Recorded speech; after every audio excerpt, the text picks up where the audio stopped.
Dear students, किरण civil service की online GK class में मैं डॉक्टर शगुफ्ता आपके लिए आज एक और करंट और इम्पॉर्टेंट टॉपिक लेकर हाजिर हूँ और वो टॉपिक है G7। स्टूडेंट्स, जिस तरह पहले मैं अपने वीडियो के अंत में आपको एक प्रश्न देती थी और उस प्रश्न का उत्तर आपको कमेंट करके देना होता था और मैं उस प्रश्न का उत्तर अपने अगले दिन के वीडियो में आपको देती थी, आज से फिर उस प्रश्न और उत्तर के वो जो एक सेक्शन था हमारा, उसको मैं शुरू कर रही हूँ।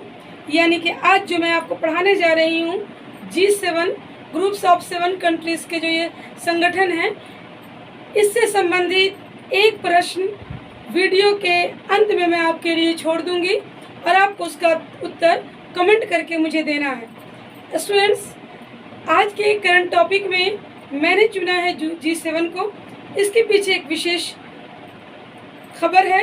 खबर ये है कि G7 का शिखर सम्मेलन आयोजित होने वाला है 26 और 27 जून को। तो क्योंकि ये समाचार में आने वाला न्यूज़ है, करंट है और G7 का अपना एक पृष्ठभूमि भी है, इसलिए ये टॉपिक बहुत ही इम्पोर्टेंट है। तो स्टूडेंट्स, आइए सबसे पहले हम देखते हैं कि G7 है क्या। G7 ये ग्रुप ऑफ 7 के नाम से भी जाना जाता है। वैसे तो हम G7, G8, G20 कई तरह के समूहों को सदस्य राष्ट्रों को एक समूह है जिसको देखते हैं, अलग अलग उद्देश्य से इन सब की स्थापना की गई है। लेकिन आज हम जिस समूह को सदस्य देशों को देखेंगे, उद्देश्य को देखेंगे, वो है G7 ग्रुप ऑफ 7। इसकी स्थापना 1975 में की गई थी। G7 की स्थापना जिस समय 1975 में फ्रांस में की गई थी, उस समय इसका नाम G7 नहीं था। अब आप सोच रहे होंगे कि जब इसका नाम G7 नहीं था तो इसका नाम था क्या? इसका नाम था G6। उस समय इसका नाम G6 था क्योंकि इसमें अस्थायी सदस्य देशों की संख्या 6 थी। तो जब सदस्य देश 6 थे तो नाम भी था G6। परंतु अगले ही वर्ष 1976 में यानी 1976 में एक देश और इसमें जुड़ा और उस देश का नाम था कनाडा और इसका नाम हो गया G7। हालांकि बाद में 1998 में रूस भी जुटा, लेकिन रूस फिर बाहर हो गया। वर्तमान में इसके जो अस्थायी सदस्य देश हैं, अगर हम उनकी बात करें तो उससे पहले मैं आपको बता दूं कि G7 एक अंतर सरकारी संगठन है जिसमें कई देश अलग से भाग भी लेते हैं शिखर सम्मेलन में, परंतु मुख्य रूप से 7 इसके सदस्य देश हैं। अगर बात की जाए इसके मुख्यालय की तो G7 का कोई अस्थायी मुख्यालय नहीं है। जिस वर्ष G7 की बैठक जहां आयोजित की जाती है, उस पूरे वर्ष वही देश उसका मुख्यालय कहें, कार्यालय कहें रहता है। जैसे यदि हम बात करें तो 2020 में G7 की बैठक अमेरिका में आयोजित की गई थी, तो 2020 में अमेरिका पूरे वर्ष G7 का मुख्यालय रहा। 2021 में G7 की बैठक ब्रिटेन में आयोजित की गई, तो पूरे वर्ष ब्रिटेन G7 का मुख्यालय रहा, कार्यालय रहा। और इस वर्ष 2022 में G7 का शिखर सम्मेलन जर्मनी में आयोजित हो रहा है, तो G7 का पूरे वर्ष जो मुख्यालय है, कार्यालय है, वो जर्मनी रहेगा। ये तो बातें हुई G7 के कार्यालय या मुख्यालय के विषय में। अब यदि हम बात करें कि G7 में कौन कौन से देश सम्मिलित हैं, तो UK, United kingdom, Canada, France, Italy, Japan, America. कौन कौन हो गया? UK, France, Germany, Italy, Japan और अमेरिका इसमें शामिल देश हैं। अगर हम बात करें कि G7 देश क्या किसी और समूह के में भी शामिल हैं, तो G7 और भारत, G7 के जितने भी कंट्रीज़ हैं और भारत, ये सभी सम्मिलित हैं G20 में भी। G20 के भी ये समूह देश हैं। अगर हम बात करें कि G7 की स्थापना के पीछे उद्देश्य क्या है, G7 की स्थापना क्यों की गई, तो इन देशों की जो G7 के सदस्य देश हैं, इन देशों की वैश्विक आर्थिक शासन, अंतर्राष्ट्रीय सुरक्षा और ऊर्जा नीति जैसे सामान्य हित को, जो इनके एक तरह से हम कह सकते हैं सामान्य में सबका एक हित है, सामूहिक हित है, इसमें वैश्विक और आर्थिक शासन है, अंतर्राष्ट्रीय सुरक्षा है, ऊर्जा नीति है। इन सभी मुद्दों के चर्चा करने के लिए, इन सभी मुद्दों पे कानून बनाने के लिए G7 की स्थापना की गई है और प्रत्येक वर्ष G7 की वार्षिक बैठक बुलाई जाती है। चर्चा होता है किस पर? आर्थिक प्रशासन पर, अंतर्राष्ट्रीय सुरक्षा पर, ऊर्जा नीति पर। इन सब मुद्दों पर सामूहिक रूप से चर्चा की जाती है। ये तो बातें हुई G7 से संबंधित। अब हम आते हैं अपने करंट टॉपिक पर। हमारा आज का करंट टॉपिक जो था 2022 में आयोजित होने वाले G7 देशों की बैठक। हमारे देश के प्रधानमंत्री श्री नरेंद्र मोदी G7 के वार्षिक शिखर सम्मेलन में भाग लेने के लिए 26 और 27 जून को जर्मनी का दौरा करेंगे, जर्मनी के लिए रवाना हो रहे हैं।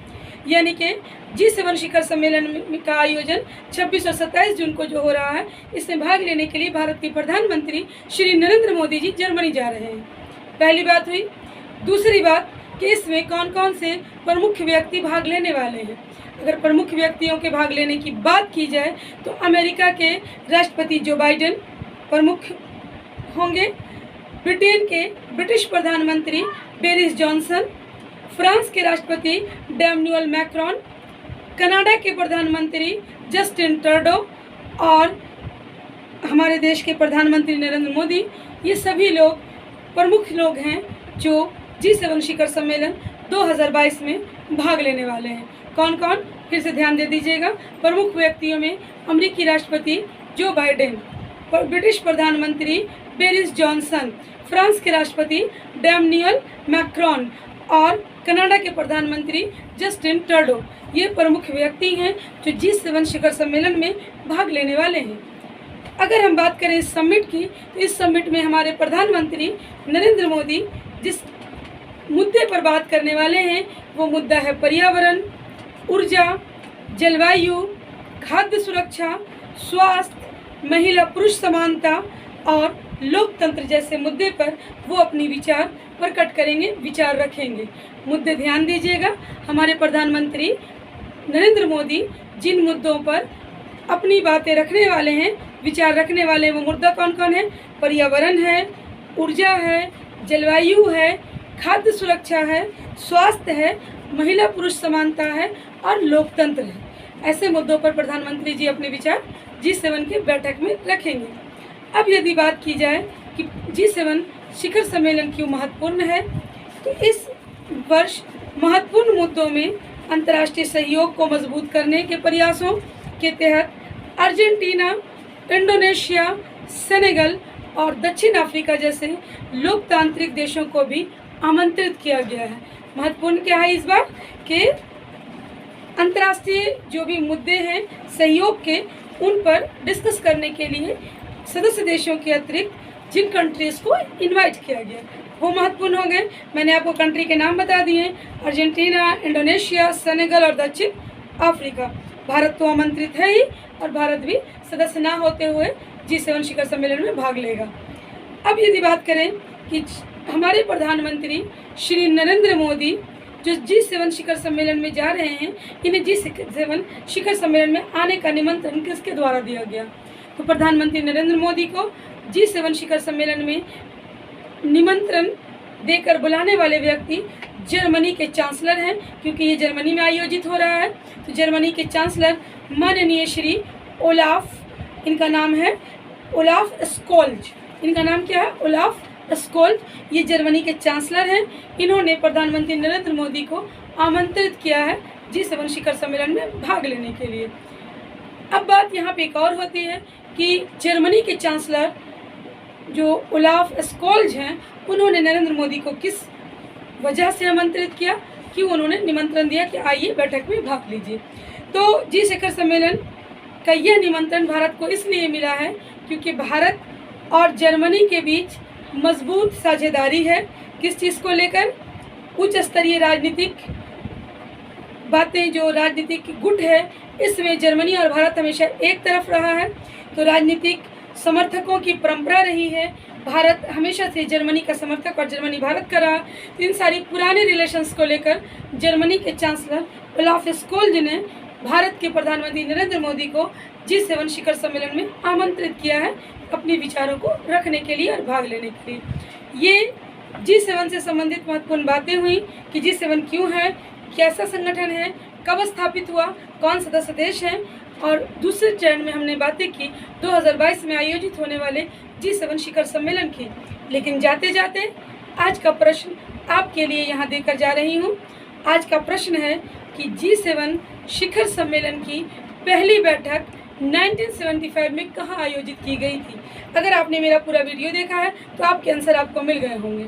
आंसर कमेंट करके दें, सही आंसर मैं आपको कल बताऊंगी। ज़्यादा से ज़्यादा कमेंट करके उत्तर दें ताकि मुझे भी लगे कि आप समझ रहे हैं, पढ़ रहे हैं, आगे बढ़ रहे हैं। तो आज के लिए स्टूडेंट इतना ही। Bye bye.